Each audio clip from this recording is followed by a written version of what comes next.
Dear students, welcome back. आज के इस लेक्चर में हम आरएस एमएसएसबी जेई का जो क्वेश्चन पेपर है वो डिस्कस करेंगे।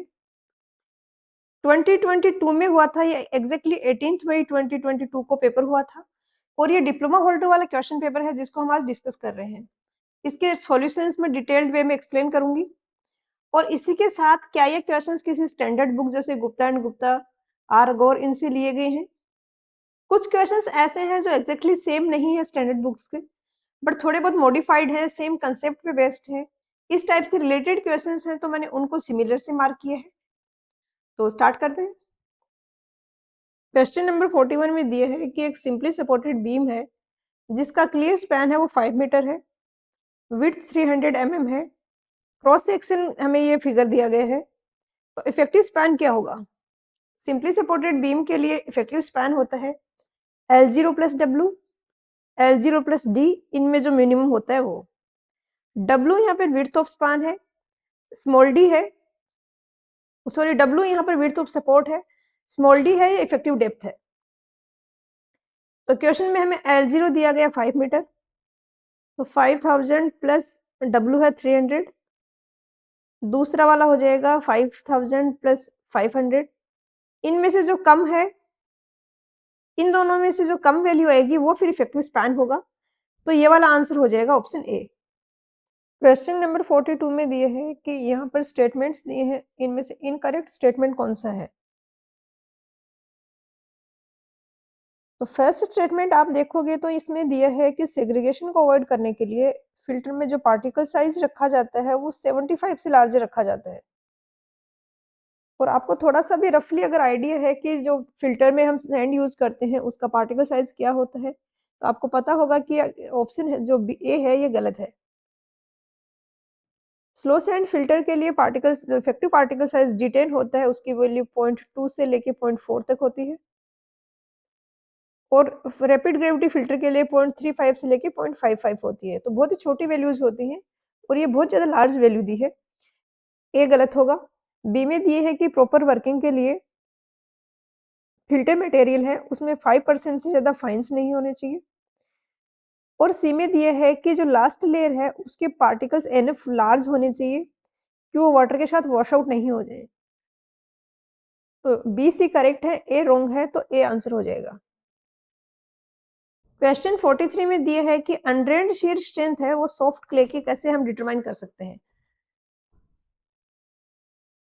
और मेंशन किया कि लेबोरेटरी में हमें डिटरमाइन करनी है।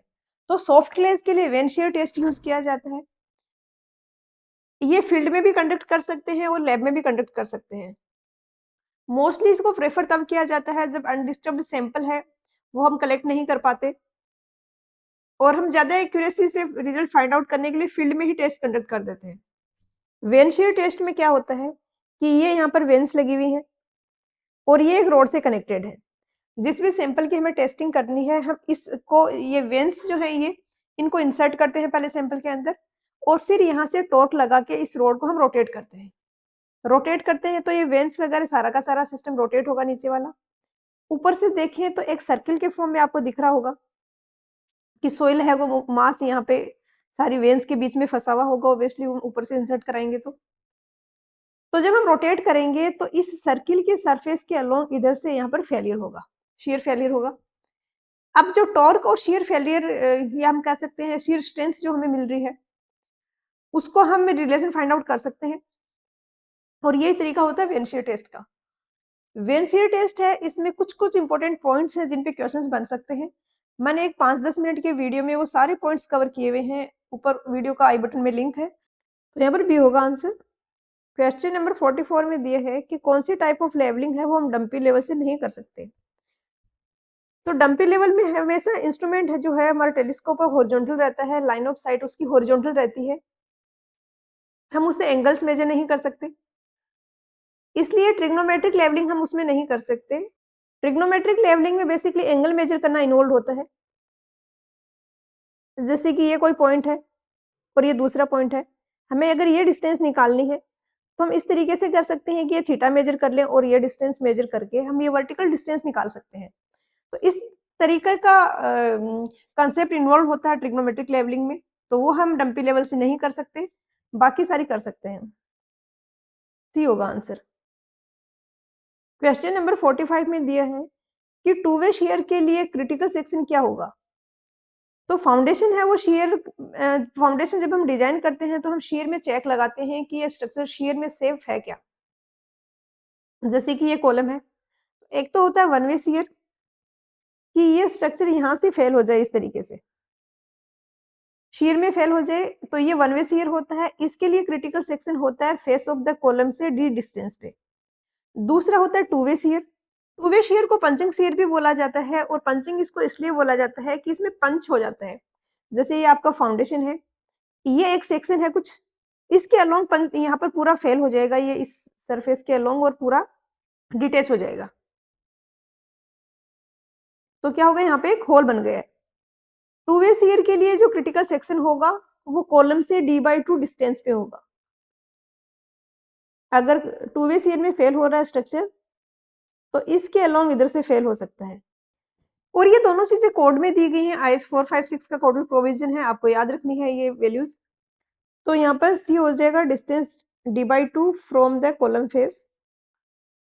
क्वेश्चन नंबर 45 में दिया है कि कोई आरसीसी रिटेनिंग वॉल है, उसमें हम शियर की कब प्रोवाइड करते हैं। आरसीसी रिटेनिंग वॉल अगर स्लाइडिंग में सेफ नहीं है तो हम शियर की प्रोवाइड करते हैं। एक डायग्राम देखते हैं इसके लिए। ये एक रिटेनिंग वॉल है, और ये यहाँ पर जो दी गई है ये होती है शियर की। बेसिकली पहले हम अज्यूम करते हैं कि ये यहाँ पर है नहीं, तो क्या होगा कि ये जो अर्थ प्रेशर है ये इस तरीके से पुश कर रहा होगा इसको। इसको जो फ्रिक्शनल फोर्सेज हैं वो इस फोर्स को रेजिस्ट कर रहे होंगे। फ्रिक्शनल फोर्सेज होंगे म्यू इंटू सिग्मा वी, और जो स्लाइडिंग फोर्स होगा वो सिग्मा एच से हम डिनोट कर देते हैं। सेफ फैक्टर ऑफ सेफ्टी क्या होगा स्लाइडिंग के लिए, mu sigma we upon sigma H. इसकी वैल्यू 1.5 से ग्रेटर होनी चाहिए। अगर इसकी वैल्यू 1.5 से ग्रेटर नहीं है तो उस केस में फिर हम शेयर की प्रोवाइड करते हैं इसको सेफ रखने के लिए।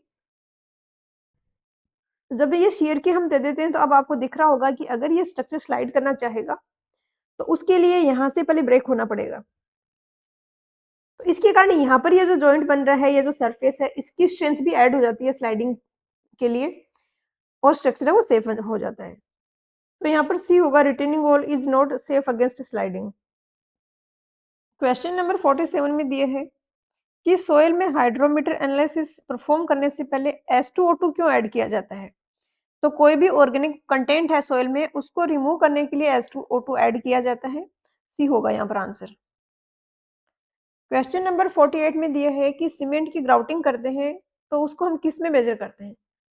सीमेंट ग्राउट बेसिकली एक थिक मिक्सचर होता है सीमेंट का और सैंड का, और वाटर, ऑब्वियसली वाटर तो होगा ही। अब सीमेंट ग्राउट दो टाइप का हो सकता है, एक तो कहीं पे क्रैक्स आ रहे हैं, हम उनको रिपेयर करने के लिए ग्राउट फिल कर रहे हैं उसमें। दूसरा, ग्राउटिंग सरफेस पर भी की जा सकती है। तो अगर सरफेस पे कर रहे हैं तो हम उसको मीटर स्क्वायर में मेजर करेंगे, कहीं रोड वगैरह बनाने में कर रहे हैं तो। और अगर क्रैक्स में करेंगे तो मीटर में करेंगे। कुछ मेंशन यहाँ पे नहीं किया तो आप इसको स्क्वायर मीटर ही लोगे। क्वेश्चन नंबर 49 में दिया है कि ई लॉग पी कर्व है सॉइल मास का, उसका स्लोप हम किससे डिनोट करते हैं। तो ई लॉग पी कर्व में बेसिकली एक वाई एक्सिस पे तो हम लेते हैं वॉइड रेशियो, और एक्स एक्सिस पे लेते हैं जो प्रेशर हम अप्लाई कर रहे हैं उसको लॉगरिथम स्केल में। यहाँ लॉग पी की वैल्यू होगी, यहाँ पर ई होगी, और इनके बीच से जब ग्राफ फ्लोट करोगे तो इस तरीके का ये ग्राफ आएगा। जैसे जैसे हम प्रेशर इंक्रीज कर रहे हैं वॉइड रेशियो की वैल्यू घट रही है। इनिशियली E1 था इस वाले प्रेशर पे, फिर यहाँ पे प्रेशर ये हुआ तो इसके कोरस्पॉन्डिंग E2 हो गया। अब इस कर्व ग्राफ का जो स्लोप होता है, जो कि क्या होगा, slope E2 minus E1 upon log P2 upon P1। ये P भी बोल सकते हो, इसको सिग्मा V भी बोल सकते हो। बेसिकली जो वर्टिकल स्ट्रेस एक्ट कर रहा है सोइल पर उसकी बात कर रहे हैं हम। तो इसका जो रेशियो आएगा ये होता है कंप्रेशन इंडेक्स। इस कर्व का जो स्लोप आएगा, ये कर्व बीच के कुछ पोर्शन में स्ट्रेट लाइन के जैसे होता है, तो वहां पर इसका स्लोप कांस्टेंट रहता है, और वो स्लोप है वो इक्वल होता है सीसी कंप्रेशन इंडेक्स के। Coefficient of volume compressibility MV होता है del V upon V upon del P के। Del V delta P pressure में चेंज करने के कारण जो वॉल्यूम चेंज हो रहा है वो है, और वी है वो इनिशियल वॉल्यूम है। क्वेश्चन नंबर 50 में दिया है कि एक ड्राई सैंड स्पेसिमेन है जिसको जब टेस्ट किया गया ट्रायक्सियल मशीन में, तो सेल प्रेशर था 50 किलो पास्कल और वो फेल हुआ 100 किलो पास्कल के डेविएटेड स्ट्रेस पे। एंगल ऑफ शीयरिंग रेजिस्टेंस क्या होगा ये पूछा है हमसे। ट्रायक्सियल टेस्ट में क्या होता है कि इस तरीके से सैंपल को हम रखते हैं और चारों तरफ से एक यूनिफॉर्म प्रेशर लगाते हैं, उसको हम बोलते हैं सेल प्रेशर। ये फील्ड की जो कंडीशंस है सैंपल की, उनको सिमुलेट करने के लिए है। बेसिकली जैसे ये ग्राउंड सरफेस है, यहाँ पर कोई सैंपल है, तो उसके शियर स्ट्रेंथ की हम बात कर रहे हैं। तो ये इस पे चारों तरफ से सॉइल के कारण प्रेशर लग रहा होगा, तो उसको सिमुलेट करने के लिए तो पहले सेल प्रेशर लगा दिया, उसके बाद वर्टिकली इस पर प्रेशर लगाते हैं, स्ट्रेस लगाते हैं, और इसको बोला जाता है डेविएटर स्ट्रेस। अब ये सिर्फ वर्टिकल डायरेक्शन में ही एक्ट कर रहा है और ये स्ट्रेस एक्ट करता रहेगा, करेगा, इसको हम इंक्रीज करते रहेंगे। इंक्रीज करते करते एक पॉइंट ऐसा आएगा कि ये स्ट्रक्चर फेल हो, ये सैंपल फेल हो जाएगा। बेसिकली ये तो हम वर्टिकल फोर्स लगा रहे हैं, स्ट्रेस है वर्टिकल, बट इसके अगर किसी कुछ डिफरेंट सरफेसेस के लिए हम देखें, जैसे इसके लिए तो ये कंप्रेसिव है, बट अगर मैं इस वाली सरफेस की बात करूं, तो इसके लिए यही फोर्स का एक कंपोनेंट शीयर होगा और एक होगा वर्टिकल फोर्स। और स्ट्रक्चर है जो सॉइल है वो फेल होती है शीयर में ही। जब उसकी स्ट्रेंथ की बात करते हैं तो हम शीयर स्ट्रेंथ की ही बात करते हैं। तो कोई ऐसा प्लेन जिस पर की शीयर फोर्स एक्ट कर रहा है वो उसकी शीयर स्ट्रेंथ से ज्यादा हुआ और वो फेल हो गया उस प्लेन के अलोंग। अब जब फेल हुआ तो डेविएटेड स्ट्रेस क्वेश्चन में हमें दिया गया है कि था 100, सेल प्रेशर था 50। अब ये प्रिंसिपल प्लेन वाले जो फॉर्मूले थे वो अब हम यहाँ पर लगा सकते हैं कि एक ऐसा हमने लिया हुआ है ऑब्जेक्ट जिस पे इस तरीके से फोर्सेस लग रहे हैं। इधर का फोर्स है 50, इधर का है 150।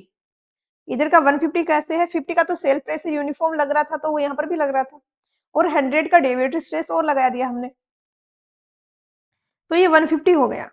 तो सिग्मा 3 है 50 में minor principal stress, major principal stress है 150। अब सिग्मा 1 और सिग्मा 3 में एक रिलेशन होता है, सिग्मा 1 है वो इक्वल होगा sigma 3 10 square 45 degree plus 5/2। Phi यहाँ पर एंगल ऑफ इंटरनल फ्रिक्शन है, 2c, c यहाँ पर कोहेसिव जो कोहेशन होता है वो है 4 डिग्री प्लस 5/2। अब सैंड की बात हो रही है तो सैंड में कोहेशन नहीं होता है, तो ये वाली टर्म तो जीरो हो जाएगी। अब यहाँ पर वैल्यूज रखेंगे तो सिग्मा 1 है 150, सिग्मा 3 है 50, 10 स्क्वायर 45 डिग्री प्लस 5/2। अब ये इक्वल आ जाएगा 150/50 3 के, और यहाँ से 10 45 डिग्री प्लस 5/2 है, ये इक्वल आ जाएगा √3 के। और यहाँ से मैं कह सकती हूँ कि 45 डिग्री प्लस 5/2 इक्वल होगा 60 डिग्री के, क्योंकि मुझे पता है कि 10 60 की वैल्यू √3 होती है। यहाँ से 5 मेरा आ गया 30 डिग्री, और यही क्वेश्चन में हमसे पूछा गया है। ये बेसिक सा फॉर्मूला है, ये बहुत अलग अलग चैप्टर्स में यूज होता है, तो आपको याद होना चाहिए अच्छे से, और उसकी बात तो कुछ है ही नहीं इस क्वेश्चन में, तो यहाँ पर ए हो जाएगा आंसर। क्वेश्चन नंबर 51 में दिया है कि डिफ्लेक्शन एंगल है वो किसके इक्वल होगा ट्रैवर्स में। यहाँ पर मेंशन नहीं किया है, बट बेसिकली ट्रैवर्स की हम बात कर रहे हैं। जैसे कि ये कोई ट्रैवर्स है, इनिशियल ये एक साइड थी, ये उसकी नेक्स्ट वाली साइड है, ये वाला एंगल होता है इंक्लूडेड एंगल इनके बीच का। और मैं इस तरीके से इसको आगे बढ़ा दूं, जो पहले वाली डायरेक्शन है उसी को आगे बढ़ा दूं और इनके बीच का एंगल निकालूं, ये होता है angle of deflection. Deflection basically denote कर रहा है कि कितना डिफ्लेक्ट हुए हैं हम अपने ओरिजिनल डायरेक्शन से। तो इनिशियली डायरेक्शन ये थी, तो इसी डायरेक्शन में ये लाइन बनाई, और ये डेल्टा हो गया एंगल ऑफ डिफ्लेक्शन। अब आपको दिख रहा होगा रिलेशन इंक्लूडेड एंगल और एंगल ऑफ डिफ्लेक्शन में। एंगल ऑफ डिफ्लेक्शन इक्वल हो जाएगा 180 माइनस इंक्लूडेड एंगल, क्योंकि इन दोनों का सम है वो 180 होगा, इसका और इसका सम 180 आएगा, तो यहाँ पर सी आंसर हो जाएगा। ये थोड़ा सा ऐसे ट्रिकी से क्वेश्चंस हैं जो ज्यादा टफ नहीं है, बट एक बार पहले अगर आपने गो थ्रू हुए इनसे, तो फिर आप एग्जाम में कॉन्फिडेंटली अटेम्प्ट कर पाते हो इसको। क्वेश्चन नंबर 52 में दिया है कि कांस्टेंट लोड पे क्रीप स्ट्रेन है कंक्रीट पर, वो किस पर डिपेंड करता है। क्रीप है, ये बेसिकली आपको टर्म पता होनी चाहिए, बेसिकली क्या रिप्रेजेंट करता है। क्रीप है ये प्लास्टिक परमानेंट डिफॉर्मेशन है किसी स्ट्रक्चर का, जो सस्टेन लोडिंग के अंदर होता है, कांस्टेंट लोडिंग के अंदर होता है for a long period of time. कि एक लोड हमने लगाया एक स्ट्रक्चर पे, उसमें कोई मेजर डिफॉर्मेशन नहीं आया, बट वो लोड हमने बहुत लंबे टाइम तक लगा के रखा, तो धीरे धीरे उसमें डिफॉर्मेशन हमें दिखने लगेगा। ये परमानेंट डिफॉर्मेशन होगा, इलास्टिक नहीं होगा, और इसी को क्रीप बोला जाता है। लोड है वो सस्टेनेबल है, बट फिर भी वो लॉन्ग टाइम में लग रहा है, इसलिए उसमें डिफॉर्मेशन आ रहा है, उसको हम क्रीप बोलते हैं। तो किस पर डिपेंड करेगा? ये टाइम पर डिपेंड करेगा। क्वेश्चन नंबर 53 में दिया है कि कैरेक्टरिस्टिक स्ट्रेंथ है M20 कंक्रीट की, वो 20 मेगापास्कल है। तो नंबर ऑफ क्यूब्स जो कि 28 डेज कंप्रेसिव स्ट्रेंथ में, जिनकी 28 डेज में कंप्रेसिव स्ट्रेंथ 20 मेगापास्कल से ग्रेटर होगी अगर हमने 100 क्यूब्स बनाए हैं। तो एफसी के आपने अगर पढ़ा हो तो आपको पता होगा कि कैरेक्टरिस्टिक स्ट्रेंथ डिफाइंड इस तरीके से होती है कि वो स्ट्रेंथ है जिससे नीचे 5% से ज्यादा सैंपल्स है वो फेल नहीं करेंगे। 20 मेगापास्कल कैरेक्टरिस्टिक स्ट्रेंथ है, मतलब 95% मेरे ऐसे होंगे सैंपल्स होंगे जिनकी स्ट्रेंथ इससे ज्यादा है, 5% ऐसे सैंपल्स होंगे जिनकी स्ट्रेंथ इससे कम है। तो यहाँ पर 95 हो जाएगा बी। क्वेश्चन नंबर 54 में दिए है कि आरसीसी और पीसीसी की जो फुटिंग सोइल पे रेस्ट कर रही हैं, उनकी एज पे जो मिनिमम थिकनेस है वो किससे कम नहीं होनी चाहिए। तो ये आईएस कोड के क्लोज 34.1.2 में दिया गया है कि आरसीसी और पीसीसी की फुटिंग अगर सोइल पे रेस्ट कर रही है तो थिकनेस मिनिमम 150 mm होनी चाहिए, और अगर पाइल्स पे रेस्ट कर रही है तो 300 mm होनी चाहिए। तो यहाँ पर आंसर डी हो जाएगा। यहाँ पे नन ऑफ दीज दिया है इसलिए ये हो जाएगा। अगर नन ऑफ दीज की जगह मान लिया कि दे दी होती वैल्यू 50 सेंटीमीटर, तो वहां पर फिर हम देखते हैं कि सारे जो ऑप्शंस हैं उनमें से सबसे ज्यादा नजदीक वैल्यू कौन सी है आंसर के, उसको फिर हम करेक्ट आंसर टिक करते हैं। क्वेश्चन नंबर 55 में दिया है कि एक कैंटिलीवर की बीम है, इस तरीके से शो की गई है। तो यहाँ पर कितना मोमेंट लगाएं हम और किस डायरेक्शन में लगाएं कि इस वाले एंड पे डिफ्लेक्शन है वो जीरो हो जाए। मोमेंट के कारण डिफ्लेक्शन होगा, उसकी वैल्यू होती है ml² /2EI। ये इक्वल होना चाहिए जो इस लोड के कारण डिफ्लेक्शन आ रहा है उसके। लोड के कारण डिफ्लेक्शन कितना आएगा? PL/3EI। EI से EI कैंसिल हो गया, इससे ये कैंसिल होके L आ गया। यहाँ पे आप m की वैल्यू कैलकुलेट करोगे तो ये आ जाएगा 2PL/3। P की और L की वैल्यू रखोगे तो ये आएगा 12 किलो न्यूटन, और ये 12 किलो न्यूटन होना चाहिए क्लॉकवाइज डायरेक्शन में। तो यहाँ पर ऑप्शन सी हो जाएगा आंसर। क्वेश्चन नंबर 56 बहुत ही इजी बेसिक सा क्वेश्चन है कि पॉइजन्स रेशियो अगर 0.5 है तो elastic modulus of the material और शेयर मॉड्यूलस में रिलेशन पूछा है। तो ये होता है रिलेशन इनमें E is equal to 2G1 plus mu. छोटा सा सिंपल सा फॉर्मूला है, 2 क्वेश्चन आए हुए इस बेसिक से फॉर्मूले में, आगे भी मिलेगा एक आपको। E इज इक्वल टू यहाँ पे हो जाएगा 2G1 प्लस म्यू, तो E is equal to 3G आ जाएगा। मतलब इलास्टिक मॉड्यूलस है वो शेयर मॉड्यूलस का 3 टाइम्स होगा, ए हो जाएगा आंसर।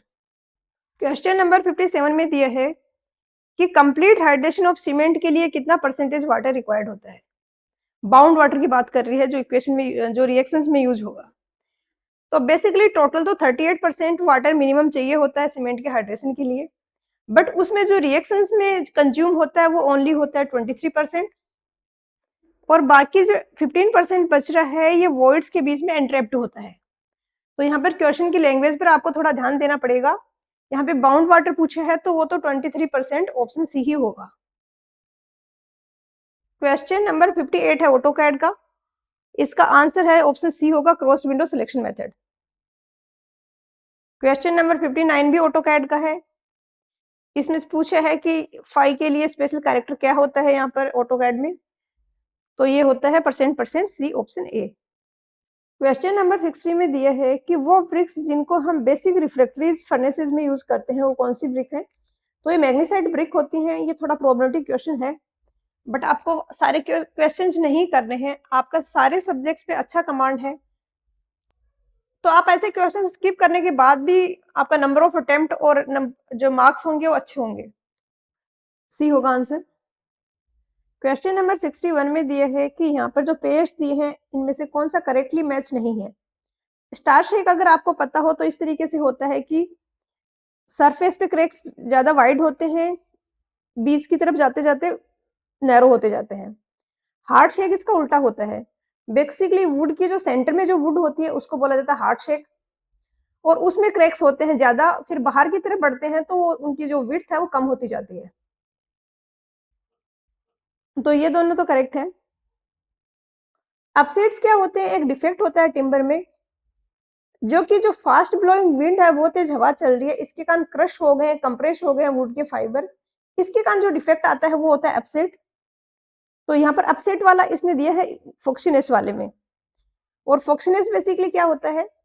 जब टिम्बर है उसको प्रॉपर वेंटिलेशन नहीं हुआ और ओवर मैच्योर ट्रीज है तो उनमें ये डिफेक्ट ज्यादा देखने को मिलता है। तो फर्स्ट और सेकंड में इन्होंने इस तरीके से उल्टा कर दिया है, तो ये दोनों तो गलत हो गए। 3-4 करेक्ट हुआ तो बी हो गया आंसर। क्वेश्चन नंबर 62 में दिया है कि सीमेंट को जब सेटिंग टाइम के लिए हम टेस्ट करते हैं तो हमें पता चलता है कि क्विक सेटिंग सीमेंट है, और इस फिनोमिना को हम फ्लैश सेट बोलते हैं। तो ये किसकी प्रेजेंस के कारण होता है? फ्लैश सेट के लिए जो रेस्पॉन्सिबल होता है वो C3A होता है। C3S है, वो स्ट्रेंथ में कंट्रीब्यूट करता है, बट वो फ्लैश सेटिंग में इनिशियल जो सेटिंग होती है उसमें नहीं कंट्रीब्यूट करता है। और इसी का इफेक्ट कम करने के लिए हम जिप्सम ऐड करते हैं।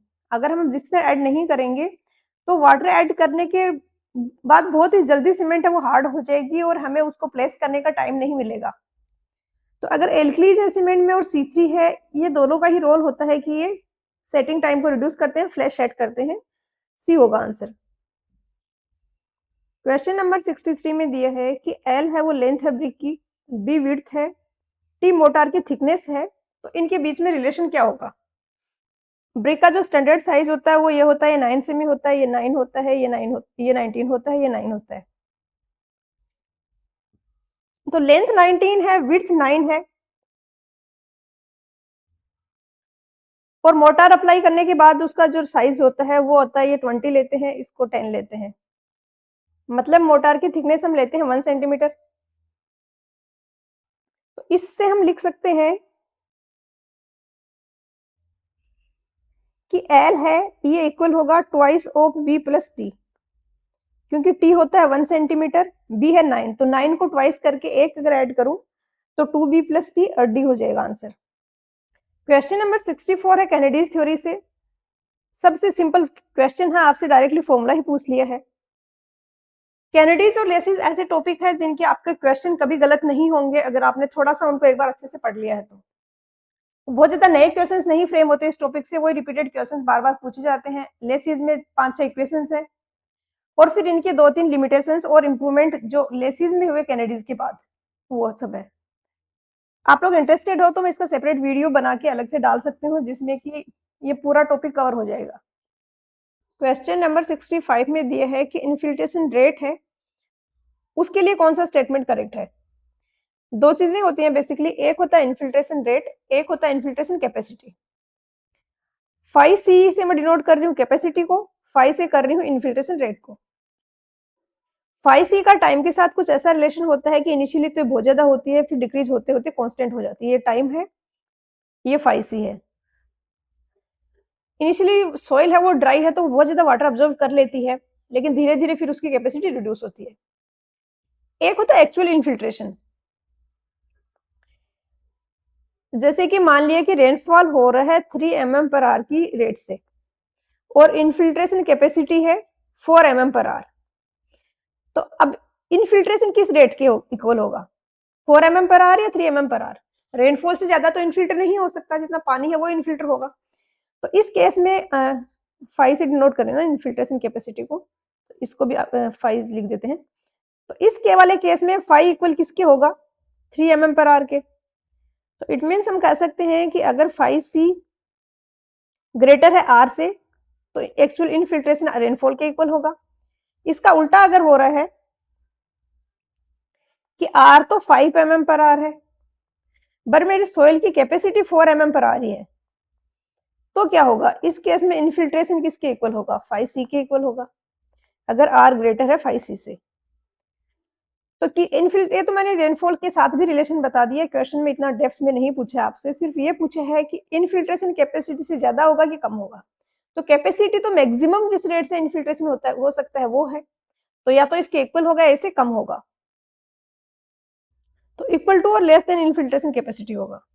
क्वेश्चन नंबर 66 में पूछा है कि ऑर्डिनरी पोर्टलैंड सीमेंट है, उसका सरफेस एरिया किससे लेस नहीं होना चाहिए।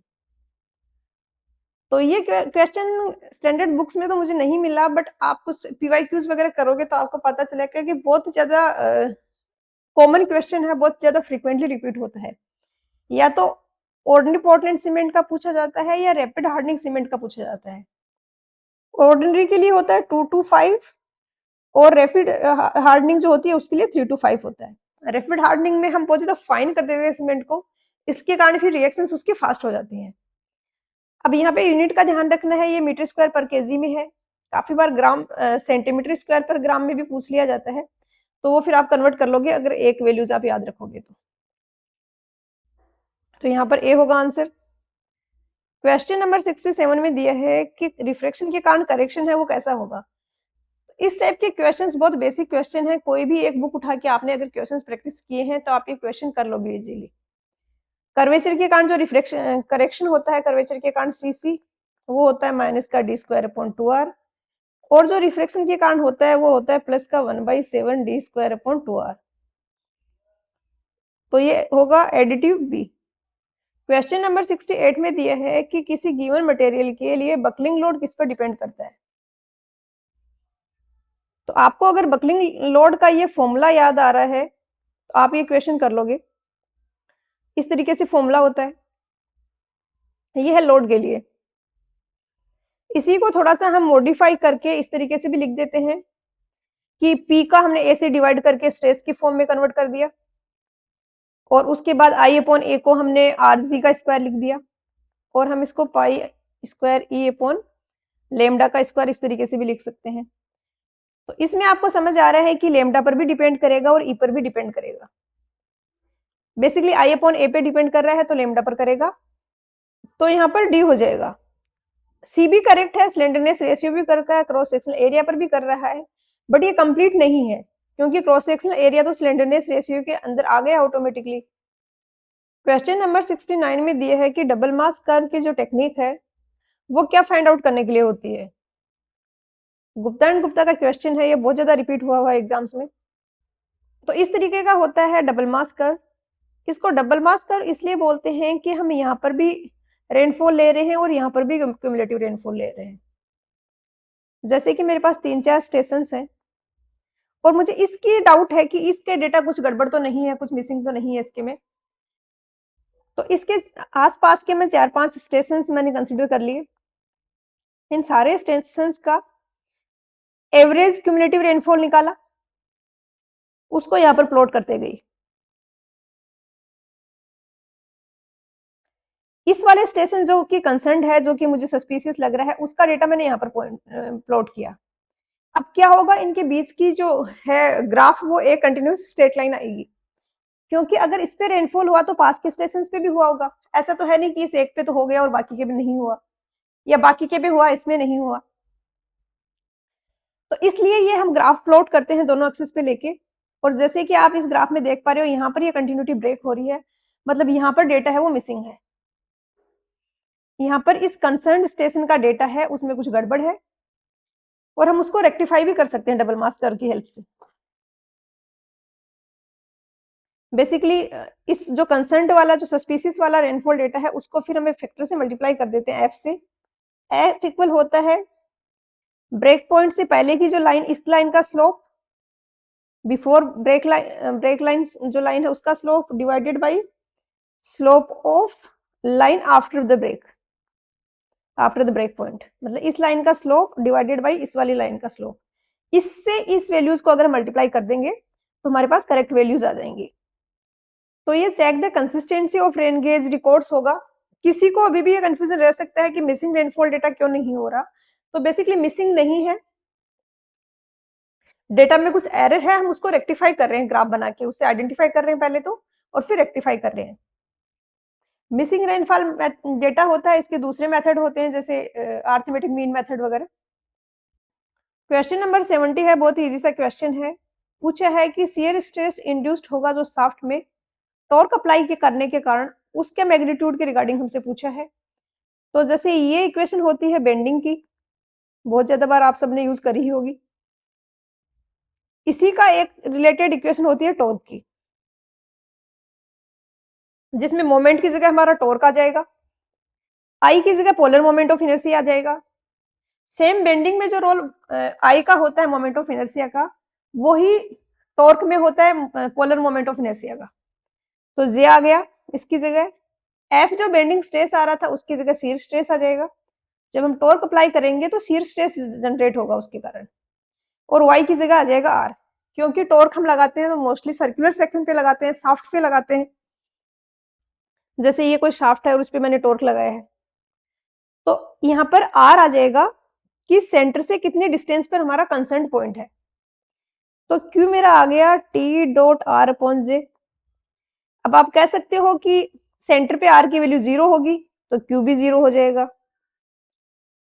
और सरफेस पे आर की वैल्यू मैक्सिमम होगी, कैपिटल आर के इक्वल होगी, जो इसकी रेडियस है सर्कुलर सेक्शन की, तो वहां पर क्यू मैक्सिमम हो जाएगा। तो 0 at centre to maximum at circumference, C हो जाएगा आंसर।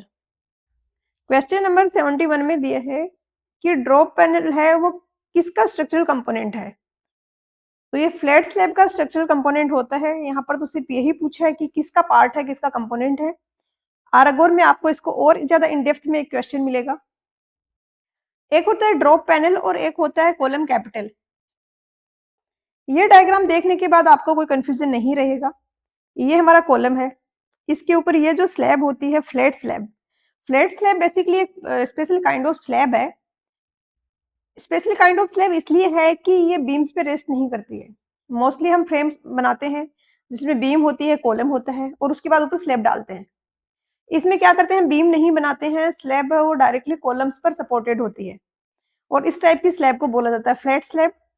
इसमें इसका अलग से कोड में प्रोविजन दिया गया है, उससे क्वेश्चंस भी पूछे जाते हैं। तो ये कॉलम है, इसके ऊपर से इस तरीके से हम इसकी जो सरकमफ्रेंस है, उस जो रेडियस है उसको बढ़ा के इस तरीके से एनलार्ज कर देते हैं, सेक्शन को वाइड कर देते हैं।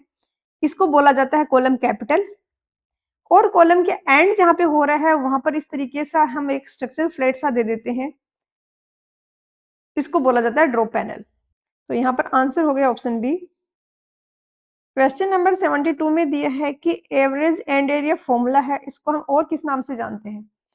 दो पॉपुलर फॉर्मूले हैं एरिया कैलकुलेट करने के, एक होता है सिम्पसन्स रूल और एक होता है एवरेज एंड एरिया फॉर्मूला, जिसको ट्रेपेजोइडल फॉर्मूला भी बोला जाता है।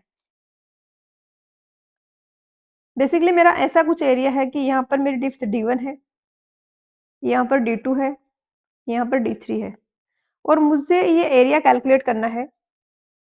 इसका जो ट्रेपेजोइडल फॉर्मूला होता है उसमें मैं मानती हूँ कि यहाँ का जो एरिया है वो इन दोनों का एवरेज है, या हम यह कह सकते हैं कि ये जो वेरिएशन है ये लीनियर है। ये वेरिएशन लीनियर होगा, ये स्ट्रेट लाइन होगा, तभी डीएम है वो D1 प्लस D2/2 होगा।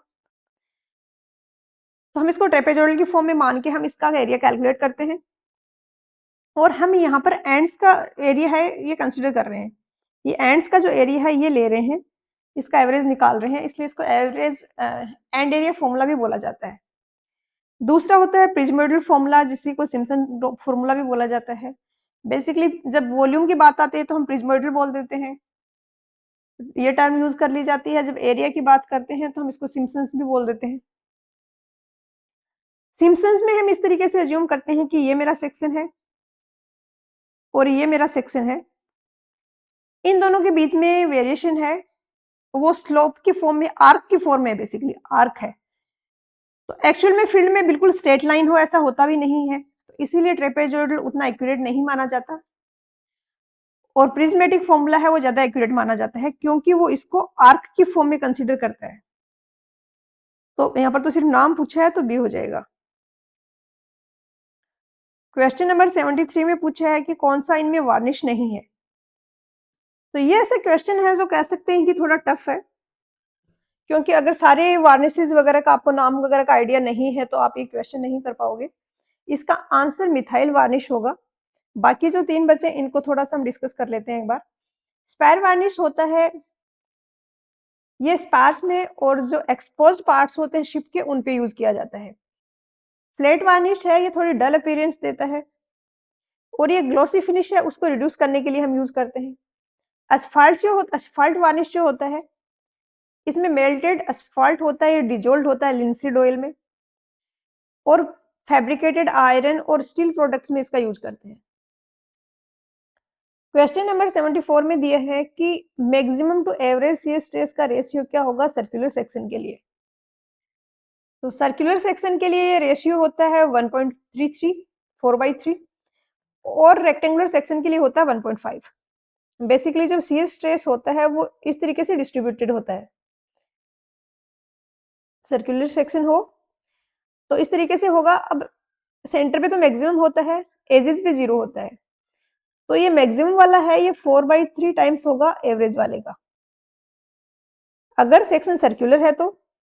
और अगर रेक्टेंगुलर है तो डिस्ट्रीब्यूशन तो फिर भी उसी तरीके से होगा, सेंटर पे ही मैक्सिमम होगा, बट मैक्सिमम वाले की वैल्यू होगी 1.5 इंटू क्यू एवरेज। तो यहाँ पर सी हो जाएगा आंसर। क्वेश्चन नंबर 75 में दिया है कि आर्जिलिसियस जो रॉक्स होती हैं वो कौन सी हैं, ऑप्शन में दिया है इनमें। साइनाइट है, ये ऐसी रॉक है जिसमें फेल्डस्पार डोमिनेटिंग होता है। डोलोमाइट है, एक कैलकैरियस रॉक है जिसमें कि कार्बोनेट है वो डोमिनेटिंग होता है, कार्बोनेट रॉक है ये। और आर्जिलिसियस रॉक्स वो होती हैं जिनमें डोमिनेटिंग जो होता है वो क्ले होता है, और लेटराइट है वो इसका एग्जाम्पल है। सी होगा आंसर। डोलोमाइट आपको बहुत ज्यादा क्वेश्चंस में मिलेगा तो इसका आपको आइडिया होगा होगा, बट लेटराइट थोड़ा नया हो सकता है आपके लिए। क्वेश्चन नंबर 76 में पूछा है ब्रेड्स जो टेस्ट होता है जिसको कंडक्ट करते हैं स्टोन पे, वो क्या डिटरमाइन करने के लिए होता है। तो ये फ्रॉस्ट रेजिस्टेंस फाइंड करने के लिए होता है। एसिड टेस्ट होता है कैल्शियम कार्बोनेट की प्रेजेंस को जानने के लिए। अट्रेशन टेस्ट होता है ये rate of wear and tear measure करने के लिए होता है। और स्मिथ टेस्ट होता है यह चेक करने के लिए कि स्टोन में कोई सोल्यूबल मैटर तो नहीं है। बी हो गया आंसर यहाँ पर। क्वेश्चन नंबर 77 है ऑटोकैड का, इसका आंसर ऑप्शन बी होगा। क्वेश्चन नंबर 78 में दिया है कि आरसीसी रूफ स्लैब है, इसको 2 वे के जैसे कब डिजाइन करेंगे। बेसिकली आरसीसी की जब हम स्लैब को डिजाइन करते हैं तो मान लिया वो इस तरीके से है कि ये डायमेंशन तो है 50 मीटर और ये बहुत ही कम कुछ 4-5 मीटर है, तो हम इसको इस तरीके से 1 मीटर की बीम की फॉर्म में अज्यूम करके सारा वही कोडल प्रोविजन लग जाता है और उसी तरीके से डिजाइन कर लेते हैं जैसे बीम को करते हैं हम। बट अगर ज्यादा डिफरेंस नहीं हुआ, इस तरीके का सा स्ट्रक्चर है कुछ कि लेंथ और विड्थ में ज्यादा डिफरेंस नहीं है, तो इसमें भी फिर हम इसको स्लैब के जैसे डिजाइन करते हैं, इसको 2 वे स्लैब बोला जाता है। अब ये क्राइटेरिया क्या है कि किसको हम 1 वे मानेंगे किसको 2 वे मानेंगे, इस वाली को 1 वे बोलते हैं। तो ये रेशियो कहता है कि longer span upon shorter span का रेशियो अगर 2 से ग्रेटर है तो फिर हम उसको 1 वे मानेंगे, 2 से कम है तो शॉर्टर मानेंगे।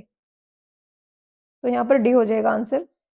क्वेश्चन नंबर 79 में दिया है कि एक आरसीसी की बीम है जिसकी ब्रेड्थ बी है, ओवरऑल डेप्थ डी है और वो एक्सीड कर रही है 750 mm से, तो कितना साइड फेस रेनफोर्समेंट देंगे। और साथ में एक चीज और पूछी है कि मैक्सिमम टेंशन रेनफोर्समेंट बीम में क्या होता है, और ऑप्शंस ऐसे दिए हैं कि आपको एक वैल्यू आती है तो भी आपका क्वेश्चन हो जाएगा। बट दोनों ही बहुत कॉमन सी चीज है और आपको दोनों ही आनी चाहिए। अगर नहीं आती हैं आपको तो मैंने एक अलग से वीडियो बनाया हुआ है जिसमें IS 456 के वो कोडल प्रोविजंस जो बहुत ज्यादा रिपीट होते हैं क्वेश्चंस में, उन सबको मैंने कवर किया हुआ है। आप एक बार वो वीडियो देखें और इस टाइप के सारे क्वेश्चंस आप उसके बाद इजीली कर पाओगे। इसमें एक तो ये पूछा जाता है कि किससे ज्यादा थिकनेस होगी तो साइड फेस रेनफोर्समेंट देंगे, तो एक तो ये आपको वैल्यू याद रखनी होती है, और एक इसके जो रेनफोर्समेंट होता है वो 0.1% ऑफ एरिया होता है जो कि दोनों फेसेस पे इक्वली डिस्ट्रीब्यूटेड होगा। मैक्सिमम टेंशन रेनफोर्समेंट होता है वो 4% होता है, तो सी हो जाएगा आंसर। क्वेश्चन नंबर 80 है, ये वाटर टैंक से रिलेटेड है, और वाटर टैंक इतना कॉमन है नहीं एग्जाम्स में, बट इसके आई थिंक में भी सिलेबस में होगा, मैंने देखा नहीं है अभी सिलेबस। इसके अराउंड 2 या 3 क्वेश्चंस वाटर टैंक से पूछे गए हैं, तो आप इसके लिए प्रिपेयर हो रहे हो एग्जाम के लिए तो फिर आपको पढ़ना पड़ेगा इस टॉपिक को अलग से। यहाँ पे कोडल प्रोविजन अप्लीकेबल होगा IS 3370, ये ऐसे स्ट्रक्चर्स के लिए है जो कि लिक्विड को रिटेन कर रहे हैं, उन सारे स्ट्रक्चर्स के लिए आईएस कोड एप्लीकेबल है। और इसमें दिया है कि अगर 100 mm तक थिकनेस है, मतलब 100 mm या इससे कम थिकनेस है, तो 0.3% रेनफोर्समेंट देंगे। और अगर थिकनेस है वो 100 टू 140 mm के बीच में है, तो इसके लिए तो होता है 0.3%, इसके लिए होता है 0.2%, और बीच की कोई वैल्यू आ रही है तो हम लीनियरली इंटरपोलेट करके निकालेंगे इसको। यहाँ पर सी हो जाएगा आंसर। क्वेश्चन नंबर 81 में फिर से वही पूछ लिया गया है जो स्टार्टिंग में आई थिंक 45-46 नंबर पे क्वेश्चन था कि टू वे शेयर के लिए क्रिटिकल सेक्शन क्या होगा। ये पेरीफेरी से, कॉलम की पेरीफेरी से कितनी डिस्टेंस पे होगा, तो ये d/2 पे होता है, देखा है हमने पहले, बी करेंगे आंसर। क्वेश्चन नंबर 82 में दिया है कि मॉइस्चर इक्विवेलेंट किसके इक्वल होता है। तो moisture equivalent basically field capacity major करने का ही एक तरीका है, एग्जैक्टली फील्ड कैपेसिटी नहीं है, बट हम मानते हैं कि ये फील्ड कैपेसिटी के इक्वल है। फील्ड कैपेसिटी रिप्रेजेंट करता है कि जो लार्ज वॉइड्स हैं उनमें जो ग्रेविटेशनल वाटर है वो एस्केप कर गया, अब जो वाटर बचा वो वाटर कंटेंट फील्ड कैपेसिटी है।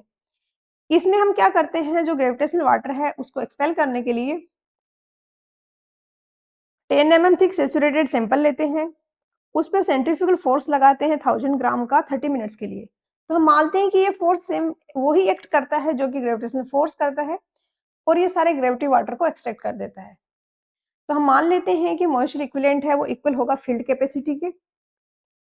पीडब्ल्यूपी के साथ उसका रिलेशन देखें तो 1.8 टू 2 टाइम्स ऑफ पीडब्ल्यूपी होगा ये, और हाइग्रोस्कोपिक कोफिशिएंट का 2.7 टाइम्स होगा, तो यहाँ पर बी हो जाएगा करेक्ट आंसर। क्वेश्चन नंबर 83 में दिया है कि कॉलम में लॉन्गिट्यूडनल रेनफोर्समेंट की लिमिट्स क्या है, तो ये 0.8% टू 4% होता है, बी होगा आंसर। क्वेश्चन नंबर 84 है आईएसआई स्टैंडर्ड इवेपोरेशन पैन के रिगार्डिंग, पूछा है कि इसका डाया क्या होता है। तो ये सारे जो डिटेलिंग दी गई है आईएस कोड 5973 में दी गई है इवेपोरेशन पैन के रिगार्डिंग, इसका डायमेंशंस वगैरह क्या होगा। इसका डाया होता है 1.22 मीटर और डेप्थ होती है 25.5 सेंटीमीटर। मोस्टली डाया ही पूछा जाता है, बट आई थिंक आपको दोनों ही याद रखने चाहिए, तो यहाँ पर आंसर हो जाएगा ऑप्शन बी। क्वेश्चन नंबर 85 में दिया है कि सिंपली सपोर्टेड बीम है, उसकी यूजुअली जो स्टिफनेस होती है उसका जो क्राइटेरिया है वो सेटिस्फाई हो पाएगा अगर स्पैन टू डेप्थ रेशियो क्या है। ये question as it is word to word copy किया गया है आरगोर की बुक से, और कंटिन्यूअर बीम के लिए 7 होता है, सिंपली सपोर्टेड के लिए 20 होता है, और कंटिन्यूअस बीम के लिए होता है 26। तो सिंपली सपोर्टेड के लिए 20 सी होगा आंसर। क्वेश्चन नंबर 86 में दिया है कि टोटल एरिया जो कि ड्रेनेज बाउंड्रीज के बीच में लाई कर रहा है एक कैनाल सिस्टम से इरिगेट किया जा सकता है। ऐसा एरिया, वो सारा एरिया जो कि एक कैनाल सिस्टम से इरिगेट किया जा सकता है उसको हम बोलते हैं ग्रॉस कमांडेड एरिया, और उसमें से हम ऐसा एरिया हटा दें जिसको हम इरिगेट नहीं कर सकते, जैसे उसमें कोई रोड हो गई, उसमें कोई वेस्ट लैंड है, बैरन लैंड है, अनकल्टिवेबल कोई एरिया है, इन सबको हटाने के बाद जो बचेगा उसको हम बोलते हैं कल्चरेबल कमांडेड एरिया। इस पे एग्जैक्टली ये सेम क्वेश्चन तो आपको नहीं मिलेगा जो मैंने स्टैंडर्ड बुक्स इसमें बताई हैं, बट इसके बहुत ज्यादा क्वेश्चंस हैं, और आप अगर इसे वो क्वेश्चंस कर लोगे ग्रॉस कमांड एरिया वगैरह का तो आपको हो जाएगा आइडिया कि यहाँ पर इसका आंसर बी होगा। क्वेश्चन नंबर 87 में दिया है कि मिनिमम क्लियर कवर है main steel bar, slab, beam, column, footing, इनमें क्या होगा। ये ईएस का बहुत पुराना कोई क्वेश्चन पूछा हुआ है, जब पुराना कोड फॉलो होता था 1978 वाला, आई थिंक 2000 से पहले का ये क्वेश्चन है, और गुप्ता एंड गुप्ता में भी दिया है ये क्वेश्चन, तो यहाँ पर आंसर ऑप्शन बी होगा। अभी का जो कोडल प्रोविजन है उसमें आपको 50 mm मिलेगा थिकनेस, बट वो स्पेशल केसेस में 75 तक भी जा सकता है, और अगेन आपको जो ऑप्शंस हैं उन्हीं में से फिर बेस्ट सूटेबल होगा उसको आंसर करना पड़ेगा। एक हिंट देती हूँ आपको याद रखने के लिए कोडल प्रोविजन, कि जब आप ऊपर से नीचे की तरफ आते हो तो कवर है वो इंक्रीज होता जाता है, बीम स्लैब से ज्यादा कॉलम में होगा, कॉलम से ज्यादा फुटिंग में होगा। क्वेश्चन नंबर 88 में दिया है कि कंक्रीट ग्रेड M25 के लिए मॉडुलस ऑफ रप्चर क्या होगा। तो FCR इक्वल होता है 0.7 रूट FC के कोड में दिया गया है ये वैल्यू, और आप इसमें ये वैल्यू रखोगे FCK की 25, तो ये 0.7 इंटू 5 आ जाएगा 3.5, ऑप्शन ए। क्वेश्चन नंबर 89 में दिया है कि यहाँ पर जो ऑप्शंस में दिए हैं उनमें से ऐसा कौन सा है जो कि working from whole to part को फॉलो नहीं करता है, ऐसा कौन सा टाइप ऑफ सर्वे है। तो टैक्योमेट्री ऐसा है जो कि इस प्रिंसिपल को फॉलो नहीं करता है, डी दिया इसका आंसर। क्वेश्चन नंबर 90 में दिया है कि फेरगुसन परसेंटेज यूनिट सिस्टम है, इसमें सर्कल को कितने पार्ट्स में डिवाइड किया हुआ है। तो ये याद ही रखना है आपको, 8 पार्ट्स होता है। क्वेश्चन नंबर 91 में दिया है कि स्टैंडर्ड मॉड्यूलर ब्रिक है, इंडियन स्टैंडर्ड्स के अकॉर्डिंग उसकी एक्चुअल साइज क्या होगी। तो एक्चुअल साइज तो उसकी होती है 19 semi into 9 semi into 9 semi, और मोटार अप्लाई करने के बाद हो जाती है 20 इंटू 10 इंटू 10। यहाँ पर दिए हैं एमएम में, एमएम लिखा है यहाँ पर, तो ए हो जाएगा आंसर। क्वेश्चन नंबर 92 में दिए है कि अगर स्लेंडरनेस रेशियो की वैल्यू किसी कॉलम की 30 है तो उसको कौन सी कैटेगरी में कंसिडर करेंगे। अगर आपको मेंशन किया गया हो कि रेनफोर्स्ड कंक्रीट मेंबर की बात हो रही है तो 12 होता है क्राइटेरिया, तो वो वाला क्राइटेरिया अगर होता तो ये लॉन्ग कॉलम होता, अभी ये शॉर्ट कॉलम की कैटेगरी में जाएगा, ए होगा आंसर। क्वेश्चन नंबर 93 में दिया है कि यहाँ पर जो न्यूमेरिकल ये प्रॉब्लम दी है, डायग्राम दी है, ये कौन सा टाइप ऑफ बीम होगा। तो आपको शायद दिखने में भी समझ आ रहा होगा कि ये स्टेबल नहीं है, इसको मैं इधर फोर्स लगाती हूँ तो क्या रेजिस्ट करने के लिए कोई फोर्स है इसको, क्योंकि यहाँ पर भी इसने रोलर दे दिया और यहाँ पर भी रोलर दे दिया है। अगर एक फिक्स होता तो वहां से मुझे हॉरिजॉन्टल रिएक्शन मिल सकता था। तो ये स्टेबल स्ट्रक्चर नहीं है, ये डिटरमिनेंट होगा, क्योंकि 3 हमारे पास इक्वेशन होती है इक्विलिब्रियम की, और इसमें जो हमारे पास अननोन है वो सिर्फ 2 ही होंगे, क्योंकि यहाँ पे एक मुझे वर्टिकल रिएक्शन मिलेगा, एक वर्टिकल रिएक्शन यहाँ पे मिलेगा, इसके अलावा हॉरिजॉन्टल रिएक्शन भी नहीं आएगा, कहीं पर कोई मोमेंट भी नहीं आ रहा है। तो डिटरमिनेंट तो है बट स्टेबल नहीं है। इनडिटरमिनेंट कब होती है, जब नंबर ऑफ रिएक्शंस जो हमारे पास आ रहे हैं वो नंबर ऑफ इक्विलिब्रियम इक्वेशंस से ग्रेटर हो। इस केस में नंबर ऑफ इक्विलिब्रियम इक्वेशंस है वो 3 ही होंगी। कौन सी होंगी, सिग्मा H0, सिग्मा M0 और सिग्मा V0। क्वेश्चन नंबर 94 में दिया है कि एंड एरिया फॉर्मूला और प्रिज्मोइडल फॉर्मूला है, उनके बीच में जो उनसे हम अलग अलग वॉल्यूम कैलकुलेट करेंगे, उन वैल्यूज के बीच का डिफरेंस क्या होगा। तो इसको प्रिज्मोइडल करेक्शन बोला जाता है। एंड एरिया फॉर्मूला होता है वो तो इस तरीके से ट्रेपेजोइडल मानता है, और ये मानता है कि ये अगर फॉर एग्जांपल कोई एरिया है, इस ये कोई शेप है, इसका मुझे एरिया निकालना है, तो ये मानेगा कि ये स्ट्रेट लाइन है, ये स्ट्रेट लाइन है, ये स्ट्रेट लाइन है, बट ये फील्ड कंडीशंस को उतना सिमुलेट नहीं करता है, रिप्रेजेंट नहीं करता है, क्योंकि एक्चुअल में इतनी स्ट्रेट लाइन जैसा नहीं हो मिलेगा हमें कहीं। प्रिज्मोइडल फॉर्मूला है वो ऐसे मानता है कि आर्क से कनेक्टेड है, तो वो थोड़ा ज्यादा एक्यूरेट है, फील्ड कंडीशंस के ज्यादा नजदीक है, इसलिए हमें जो मिलते हैं आंसर प्रिज्मोइडल से वो ज्यादा एक्यूरेट होते हैं। बट कभी कभी हम क्या कर लेते हैं, हम दोनों का एक स्टैंडर्ड फॉर्मूला बना लिया हमने कि दोनों का डिफरेंस ये होगा, हम ट्रेपेजोइडल वाले से कैलकुलेट करके उसमें प्रिज्मोइडल करेक्शन लगा देते हैं, तो हमारी कैलकुलेशन भी इजी हो जाती है और हमें प्रिज्मोइडल वाले फॉर्मूले जितनी एक्यूरेट वैल्यूज भी मिल जाती हैं। तो यहाँ पर ए होगा आंसर। क्वेश्चन नंबर 95 में दिया है कि वेल ग्रेडेड ग्रेवल है, तो coefficient of uniformity C Q U की वैल्यू क्या होगी उसके लिए। ग्रेवल के लिए ग्रेटर देन 4 होता है और सैंड के लिए 6 होता है, और साथ में कंडीशन ये भी होती है कि सीसी है वो 1 से ग्रेटर होना चाहिए और 3 से लेस होना चाहिए। यहाँ पर आंसर फिर हो जाएगा ऑप्शन बी। क्वेश्चन नंबर 96 में दिए है कि एक पॉन्ड है उसमें 3 मीटर की डेप्थ पर टोटल और इफेक्टिव स्ट्रेसेस क्या होंगे। तो ये कोई पॉन्ड है, इसमें 3 मीटर की डेप्थ में पहले तो हम टोटल स्ट्रेसेस निकालेंगे।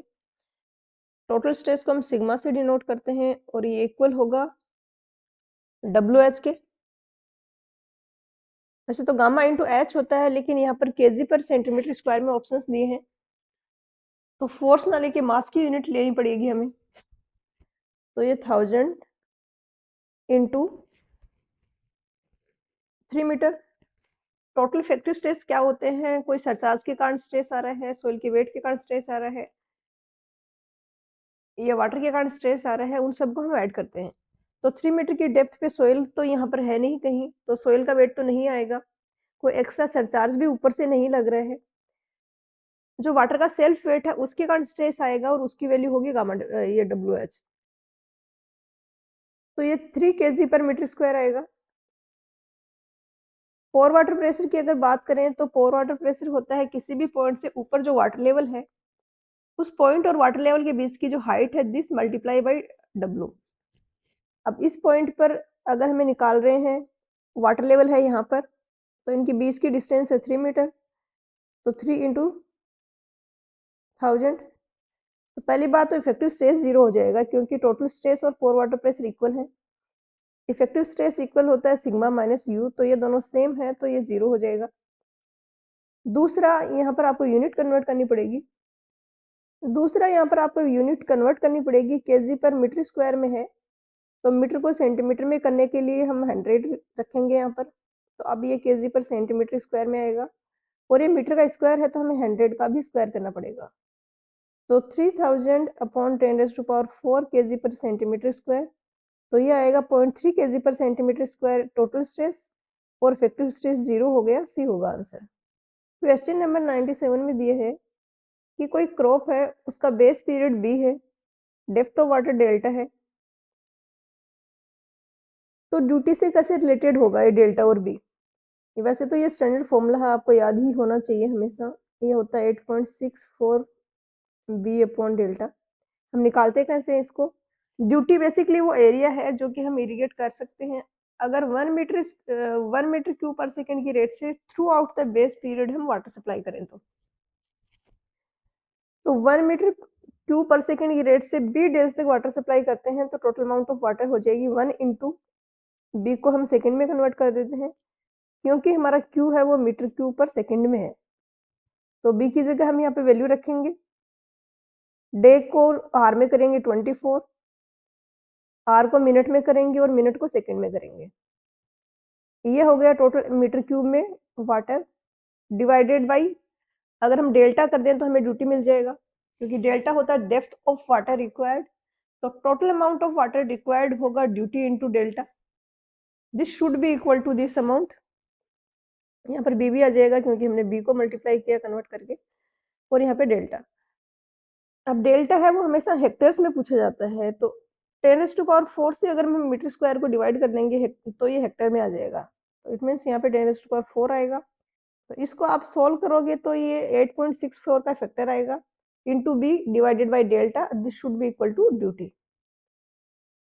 क्वेश्चन नंबर 98 में दिए है कि ग्रेनाइट के लिए 24 आवर का वाटर अब्जॉर्प्शन है वो किससे ग्रेटर नहीं होना चाहिए। ये क्वेश्चन थोड़ा सा कॉमन सेंस का भी है, क्योंकि हर एक स्टोन का आप वैल्यूज याद नहीं रख पाओगे, आपने आई थिंक पढ़ा भी नहीं होगा, इतने डिटेल में नहीं रख सकते आप याद। बट आपको ये पता है कि कोई गुड स्टोन होगा तो उसका जो मॉइस्चर वाटर ऑब्जॉर्प्शन है वो 5% से कम होगा। तो 5% से कम होगा तो ग्रेनाइट तो बहुत अच्छा स्टोन है, इसका तो कम ही होगा ऑब्वियसली। तो 5% से कम यहाँ पर एक ही ऑप्शन है, इसलिए ये आंसर हो जाएगा। क्वेश्चन नंबर 99 में दिए हैं कि एक आर्टिशन है वो एवरेज आर्टिशन पर डे कितना क्वांटिटी ऑफ ब्रिक वर्क कर लेगा, अगर ब्रिक वर्क को लाइम और सीमेंट मोटार में करना है और फाउंडेशन और प्लिंथ में ले कर रहे हैं हम ब्रिक्स। तो आर्टिशन यहाँ पर मेसन की ही बात हो रही है। ये वैल्यूज हैं, स्टैंडर्ड हैं, कोड में जो बुक्स है एस्टिमेशन की उनमें दी गई हैं, और आपको याद रखनी होंगी। सेम ये क्वेश्चन आरगोर की बुक में भी है, और वहां पर यूनिट थोड़ी डिफरेंट है, वहां पर क्यूबिक मीटर में पूछा है, यहाँ पर क्यूबिक फीट में पूछा है। आरगोर की बुक है उसमें अराउंड 90 या 100 के आसपास क्वेश्चंस हैं एस्टिमेशन और कॉस्टिंग के, और वो क्वेश्चंस हैं वो बहुत ज्यादा रिपीट होते हैं सारी एग्जाम्स में। यहाँ पर आंसर ऑप्शन ए होगा। क्वेश्चन नंबर 100 में दिया कि एक प्रॉपर्टी है उसकी नेट एनुअल इनकम है 1000, सारे आउटगोइंग्स वगैरह डिडक्ट करने के बाद। तो उसकी कैपिटलाइज्ड वैल्यू क्या होगी इस प्रॉपर्टी की, अगर रेट ऑफ इंटरेस्ट है वो 6% है। कैपिटलाइज्ड वैल्यू का बेसिकली मतलब ये होता है कि उसकी टोटल वैल्यू है, उसका जो इंटरेस्ट रेट है उस हिसाब से हम एनुअल इंटरेस्ट कैलकुलेट करेंगे, तो वो एनुअल उसकी जो इनकम है उसके इक्वल होगा। जैसे यहाँ पर मान लिया एक्स है, वो है प्रॉपर्टी का कैपिटलाइज्ड वैल्यू, तो this multiply by 6 into 100 should be equal to, this should be equal to 1000। तो ये आ जाएगा 1000 into 100 डिवाइडेड बाई 6, और इसको आप सोल्व करोगे तो 16667 आ जाएगा, answer option A. Question number 101 है, यहाँ पर दिया है क्राउडेड कंडीशन के लिए लाइव लोड क्या लेंगे अगर हम स्टेयर्स का डिजाइन करेंगे। तो फाइनल आंसर की जो RSMSSB की तरफ से है उसमें इसको यहाँ पर ऑप्शन ए दिया है आंसर। इसका मुझे कोई प्रॉपर रेफरेंस नहीं मिल पाया या स्टैंडर्ड बुक या कोड में। एक दो जगह ये जरूर मिला है कि अगर ओवर क्राउडेड की सिचुएशन नहीं है तो लाइव लोड 3 किलो न्यूटन पर मीटर स्क्वायर लेंगे, तो उसके हिसाब से देखें तो ज्यादा आना चाहिए इसे, बट फाइनल आंसर की में आंसर ऑप्शन ए ही दिया है। क्वेश्चन नंबर 102 में दिए है कि ऑप्शंस में दिए हैं उनमें से कौन सा ऐसा है जो कि पेंट में व्हीकल के जैसे एक्ट नहीं करता है, यूज नहीं करते हैं उसको। तो इस टाइप के क्वेश्चंस थोड़े टफ होते हैं जिसमें नोट पूछ लिया हो, क्योंकि इसमें उसमें फिर बाकी 3 आपको पता होना चाहिए। बट ये क्वेश्चन इजी है क्योंकि यहाँ पर जो रॉन्ग ऑप्शन दिया है वो टर्पेंटाइल ऑयल है, और टर्पेंटाइल ऑयल है वो इतना ज्यादा पॉपुलर एक सोलवेंट या थिनर है कि उसका आपको पता होगा ही कि ये थिनर होता है, तो ये व्हीकल नहीं होगा, ए होगा आंसर। बाकी तीनों ऑप्शंस को भी एक बार डिस्कस कर लेते हैं। व्हीकल होता है क्या, बेसिकली वो सब्सटेंस जो कि सारे इंग्रेडिएंट्स को होल्ड करके रखता है एक साथ में, ये एज ए बाइंडर भी एक्ट करता है। लिंसीड ऑयल जो व्हीकल है इसकी प्रॉपर्टी की है बहुत क्विकली ड्राई होता है, इसलिए कहीं पर भी एक्सटर्नल सरफेस में हमें कर रहे हैं पेंट तो हम इसको यूज करते हैं। टंग ऑयल है, ये लिंसीड ऑयल से सुपेरियर क्वालिटी का है। और पॉपी ऑयल है, ये बहुत स्लोली ड्राई होता है, बट इससे इसको अगर हम यूज करते हैं एज ए व्हीकल तो कलर है वो लॉन्ग लास्टिंग होगा, और बहुत डेलिकेट पेंट्स हैं उनमें इसको यूज किया जाता है। नट ऑयल है, ये ऑर्डिनरी वर्क में यूज किया जाता है। क्वेश्चन नंबर 103 में दिया है कि मिनिमम क्लियर कवर प्रोवाइडेड होगा डिजाइन ऑफ वाटर टैंक में, वो क्या होगा। इसका फाइनल आंसर की में आंसर 25 mm दिया है। कोड की बात करेंगे तो IS 3370 है, वो अप्लीकेबल होता है वाटर टैंक के लिए। क्वेश्चन नंबर 104 में दिए है कि electrical conductivity medium saline water की क्या होगी। क्लासिफिकेशन किया हुआ है कंडक्टिविटी ऑफ वाटर के बेसिस पे। ये इस तरीके से है कि इलेक्ट्रिक कंडक्टिविटी 0 से 250 के बीच में है तो लो सैलिनिटी का वाटर होगा, 250 टू 750 के बीच में है तो मीडियम है, 750 से 2250 के बीच में है तो हाई सैलिनिटी है। वेरी हाई सैलिनिटी होगा अगर 2250 से 4000 के बीच में हो, और 4000 से ग्रेटर अगर हो तो एक्सट्रीमली हाई सलाइन वाटर होगा। तो मीडियम का हमसे पूछा है तो 250 टू 750 सी होगा आंसर। क्वेश्चन नंबर 105 में दिया है कि वो प्रोसेस जिसमें टेलीस्कोप को हम रिवॉल्व करते हैं, अब वो नहीं है यहाँ पर अबाउट है, about its vertical axis in the horizontal plane, इसको बोला जाता है स्विंगिंग। वर्टिकल एक्सिस के अबाउट हॉरिजॉन्टल प्लेन में हम रोटेट करते हैं तो स्विंगिंग बोलते हैं, और अगर हम वर्टिकल प्लेन में हॉरिजॉन्टल एक्सिस के अबाउट रोटेट करते हैं तो उसको बोला जाता है ट्रांजिटिंग, यहाँ पर सी होगा आंसर। क्वेश्चन 106 में दिए है कि मीट्रिक चेन में 1 मीटर में कितने लिंक होते हैं। तो मीट्रिक चेन अलग अलग लेंथ में अवेलेबल है, 5 मीटर की भी होती है, 10 मीटर, 20 मीटर, 30 मीटर, इन सारी लेंथ में ये चेन अवेलेबल होती है, और इसमें 1 मीटर में 5 लिंक दिए जाते हैं, तो यहाँ पर सी हो जाएगा आंसर। क्वेश्चन नंबर 107 में दिया है कि क्लास ए का कोई पेन है इवेपोरेशन पेन, उसके फैन कोफिशिएंट की वैल्यू क्या होगी। यहाँ पर 2 क्वेश्चन आए हुए हैं इवेपोरेशन पेन के टॉपिक से, मैं सारा ही डेटा बता देती हूँ जो एग्जाम पॉइंट ऑफ व्यू से इम्पोर्टेंट है। एक तो होता है USWB, डिजाइन किया हुआ है, क्लास ए पान है और इसमें डाया होता है 1 to 15 mm, डेप्थ होती है 25.4 सेंटीमीटर और इसका कोफिशिएंट होता है, उसकी वैल्यू होती है 0.7। दूसरा है इंडियन स्टैंडर्ड का पेन, इसका डाया होता है 1220, ये हम देख चुके हैं पहले क्वेश्चन में। डेप्थ 25.5 सेंटीमीटर होती है, पेन कोफिशिएंट होता है वो 0.8 होता है। अभी तक मुझे जो क्वेश्चन मिले हैं वो या तो इससे मिले हैं या फिर डाया से मिले हैं, ये नहीं पूछा जाता है मोस्टली। क्वेश्चन नंबर 108 में दिया है कि एनुअल फ्लड सीरीज है कोई, उसको अरेंज किया गया डिक्रीजिंग ऑर्डर में मैग्नीट्यूड के बेसिस पे, तो रिटर्न पीरियड क्या होगा एक ऐसे फ्लड का जो कि एम पोजीशन पर लिस्टेड है और टोटल एन एंट्रीज हैं। तो जैसे हमारे पास कोई डेटा है, ये डेटा है हमारे पास, इसका हमें प्रोबेबिलिटी या रिटर्न पीरियड निकालना है, तो पहले तो हम इसको अरेंज करेंगे डिक्रीजिंग ऑर्डर में। सबसे ऊपर 100 आ गया, फिर 60, फिर 45, फिर 25। अब इनकी नंबरिंग कर देंगे।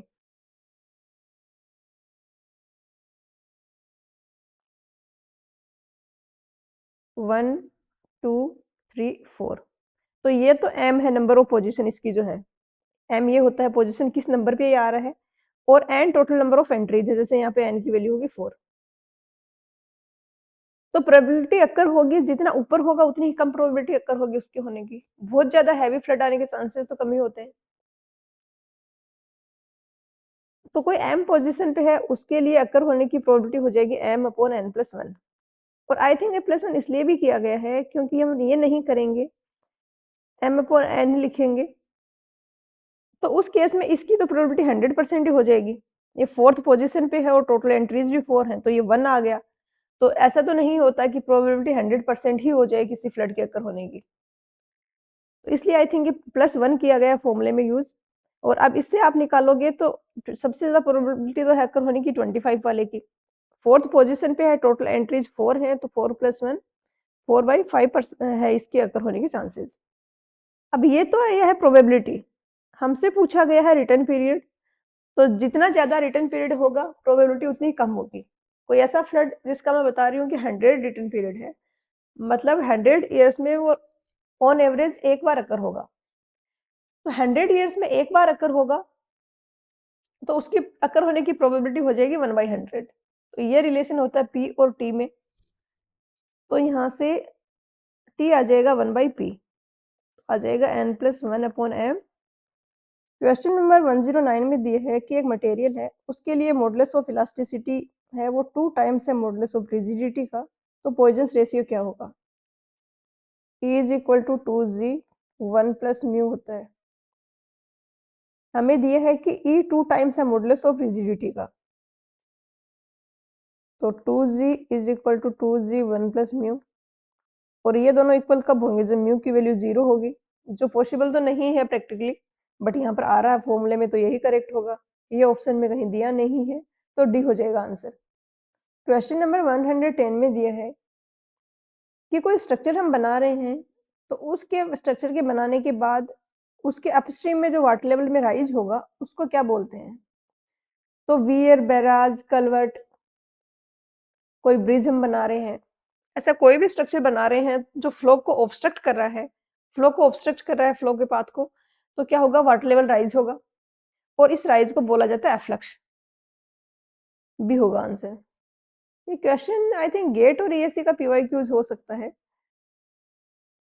बहुत पॉपुलर है और बहुत फ्रिक्वेंटली रिपीट होता है क्वेश्चन एग्जाम्स में। क्वेश्चन नंबर 111 में दिए है कि 4 जो बोग्यू कंपाउंड्स होते हैं इनमें हीट ऑफ हाइड्रेशन है, उनका क्या सीक्वेंस होगा डिसेंडिंग ऑर्डर में, डिक्रीजिंग ऑर्डर में। तो एक क्वेश्चन बहुत ध्यान से करना है आपको, 2 चीजें पूछी जाती हैं इसमें। एक पूछा जाता है हीट ऑफ हाइड्रेशन, अगर हीट ऑफ हाइड्रेशन पूछा है तो C3A होगा सबसे ज्यादा, देन C3S, देन C4AF, और सबसे कम है C2S। वैल्यूज की अगर बात करें तो C3A सबसे ज्यादा है, इसका 865 जूल पर ग्राम होता है, मतलब 865 जूल हीट रिलीज होगी 1 ग्राम के रिएक्शन में। C3S के लिए वैल्यू होती है 500, C4AF के लिए होता है 420 और C2S के लिए ये वैल्यू होती है 260। But rate of heat of hydration की अगर बात करें तो ये है कि कितना क्विकली वो हीट रिलीज कर रहा है, किस रेट से हीट रिलीज कर रहा है, टोटल हीट की बात नहीं कर रहे हैं यहाँ पर फिर हम। तो उस केस में ऑर्डर चेंज हो जाता है और ऐसे हो जाता है C4AF, C3A, C3S और C2S, इस तरीके से होगा। C2S दोनों में ही लास्ट में ही आ रहा है, तो आप ये भी थोड़ा सा हिंट याद रख सकते हो, यहाँ पर आंसर ए होगा। जैसे C2S लास्ट में आ रहा है, आपको ये भी याद है, तो आपके ऑप्शंस एलिमिनेट हो जाते हैं। और 1/4 या 1/3 नेगेटिव मार्किंग में अगर 2 ऑप्शन आप एलिमिनेट कर पाते हो कि हाँ जी 2 तो नहीं होंगे, ये 2 ही होंगे, तो ऐसे में फिर आपको रिस्क लेना चाहिए अटेम्प्ट करने का। क्वेश्चन नंबर 112 में दिया है कि ड्राई स्टेट ऑफ सॉइल मास और श्रिंकेज रेशियो है, ये क्या रिलेशन होता है इसमें? तो श्रिंकेज रेशियो बेसिकली होता है V1 minus V2 upon VD into 100 W1 minus W2, ये होता है इसका फॉर्मूला। और बेसिकली क्या डिनोट करता है? ये डिनोट करता है volume change, percentage of volume change divided by total change in water content. जब वाटर कंटेंट W1 है तो टोटल वॉल्यूम V1 है, वाटर कंटेंट W2 है तो टोटल वॉल्यूम है वो V2 है। अब यहाँ पे एक चीज आप नीचे मुझे कमेंट करके बताओगे कि ये श्रिंकेज रेशियो हम कैलकुलेट कर रहे हैं तो वाटर कंटेंट श्रिंकेज लिमिट से कम है कि ज्यादा है? वो तो सिंपल बेसिक कॉमन सेंस का क्वेश्चन है। अब इसी को हम फर्दर मॉडिफाई करके इस तरीके से भी लिख सकते हैं rho D upon rho W. ये कैसे लिख सकते हैं? ये ईएस का पीवाईक्यू है, मैंने कवर किया हुआ है ये ईएस की पीवाईक्यूज की सीरीज में, वहां पर क्वेश्चन नंबर 49 है, आप वो रेफर कर सकते हो पूरा डिटेल में आपको चाहिए तो। अब rho D upon rho W क्या होगा? मास स्पेसिफिक ग्रेविटी होगा, तो ए हो जाएगा आंसर। क्वेश्चन नंबर 113 में दिया है कि आरसीसी स्ट्रक्चर है, इसकी स्क्रैप वैल्यू क्या होगी? आरसीसी स्ट्रक्चर है, उसकी स्क्रैप वैल्यू नेगेटिव होती है। स्क्रैप वैल्यू क्या होती है? बेसिकली जैसे कि आपके पास बुक्स वगैरह पड़े हैं, कुछ आप दिवाली की सफाई करते हो, सामान निकालते हो जो यूज नहीं हो रहा है, आप रद्दी वाले को दे देते हो। कुछ पुराना लो प्लास्टिक कुछ बचा हुआ है इधर उधर, वो सारा रद्दी वाले को दे देते हो, वो आपको उसके बदले पैसे देते हैं, वो उस सामान की स्क्रैप वैल्यू है। बट आरसीसी का कोई स्ट्रक्चर है, आपको उसको वहां से हटा के दूसरा स्ट्रक्चर बनाना है, तो उसका तो वेस्ट किसी भी काम का नहीं है। उसको डिमोलिश करने के बाद जो वेस्ट है उसको आपको कहीं ना कहीं डंप करना पड़ेगा ले जाके। तो इसकी स्क्रैप वैल्यू नेगेटिव है कि आप वो सामान अगर वो किसी से हटवाना चाह रहे हो तो उसके बदले आपको पैसे देना पड़ेंगे, क्योंकि अगले के किसी यूज का नहीं है वो। तो यहाँ पर भी होगा आंसर। क्वेश्चन नंबर पी में दिया है कि the amount of water used in conducting initial setting time है। क्वेश्चन नंबर 114 में दिए है कि अमाउंट ऑफ वाटर जो रिक्वायर्ड है इनिशियल सेटिंग टाइम में वो क्या होगा अगर पी स्टैंडर्ड कंसिस्टेंसी है तो। इनिशियल सेटिंग टाइम और फाइनल सेटिंग टाइम का टेस्ट कंडक्ट करने से पहले हम कंसिस्टेंसी का टेस्ट करते हैं और उसमें वाटर रिक्वायर्ड है वो कितना है वो कैलकुलेट करते हैं। अगर P स्टैंडर्ड कंसिस्टेंसी है तो इनिशियल सेटिंग टाइम के लिए 0.85 P वाटर रिक्वायर्ड होगा। ये गुप्ता एंड गुप्ता का question as it is copy किया गया है। क्वेश्चन नंबर 115 में दिया है कि वो सॉइल जो कि below the A line plot की जाती है और लिक्विड लिमिट 55% है, तो कौन सी टाइप ऑफ सॉइल होगी? बेसिकली ये जैसे सॉइल है, एक तो हम इसमें ए लाइन प्लॉट करते हैं, इसकी इक्वेशन होती है 0.73 WL माइनस 20%। ये ए लाइन हमने प्लॉट करी, इससे ऊपर अगर सोइल आ रही है तो क्ले होगी, नीचे आ रही है तो सिल्ट होगी। तो अब वो ए लाइन है तो हमें इतना तो पता चल गया कि क्ले होगा या तो ये होगा या ये होगा। फिर हम कंप्रेसिबिलिटी के बेसिस कंप्रेसिबिलिटी डिसाइड करते हैं लिक्विड लिमिट के बेसिस पे। अगर 0 से 35 के बीच में लिक्विड लिमिट है, यहाँ पर लिक्विड लिमिट प्लॉट की जाती है, तो इस रेंज में अगर लिक्विड लिमिट है तो लो होगा, 35 टू 50 में इंटरमीडिएट होगा और 50 से ग्रेटर में हाई होगा। तो यहाँ पर 55 आ रहा है तो ये हाईली कंप्रेसिबल क्ले बी होगा आंसर। क्वेश्चन नंबर 116 में दिया है कि स्टेयर्स का स्लोप आईएस कोड क्या रिकमेंड करता है? तो ये 25 टू 40 डिग्री भी होगा आंसर। क्वेश्चन नंबर 117 में दिया है कि सर्कुलर ओवरहेड वाटर टैंक है, उसको डिजाइन करने में डोम का राइज क्या लेंगे हम? यहाँ पर आंसर की में आंसर ऑप्शन डी दिया है, नन ऑफ दीज, जो आरएस एमएसएसबी की फाइनल आंसर की थी।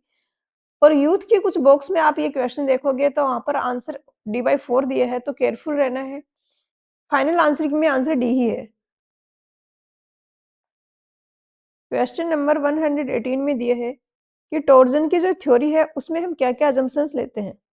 तो ये सारे ही करेक्ट अजम्पशन हैं। हम मानते हैं कि मटेरियल होमोजेनियस, आइसोट्रोपिक है, परफेक्टली इलास्टिक है, हुक्स लॉ को फॉलो करता है, स्ट्रेस है वो विद इन लिमिट्स और प्रोपोर्शनलिटी है, ट्विस्टिंग कपल है वो ट्रांसवर्स प्लेन में एक्ट करता है, और सारे के सारे जो रेडियस है वो स्ट्रेट है आफ्टर टॉर्जन।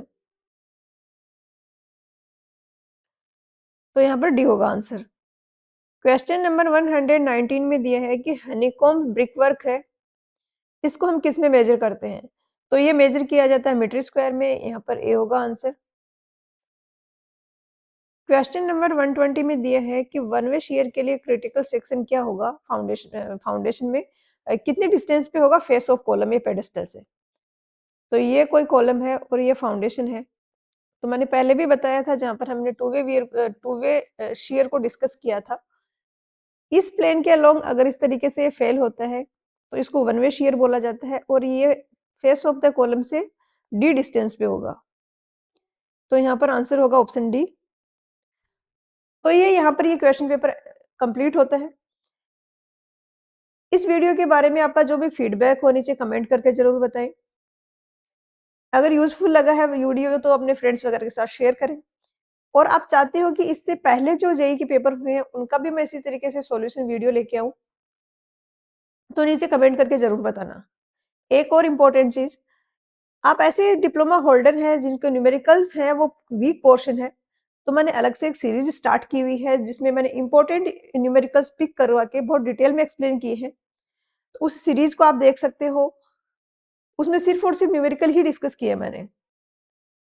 तो मिलते हैं नेक्स्ट लेक्चर में, पढ़ाई करते रहिए, ऑल द वेरी बेस्ट।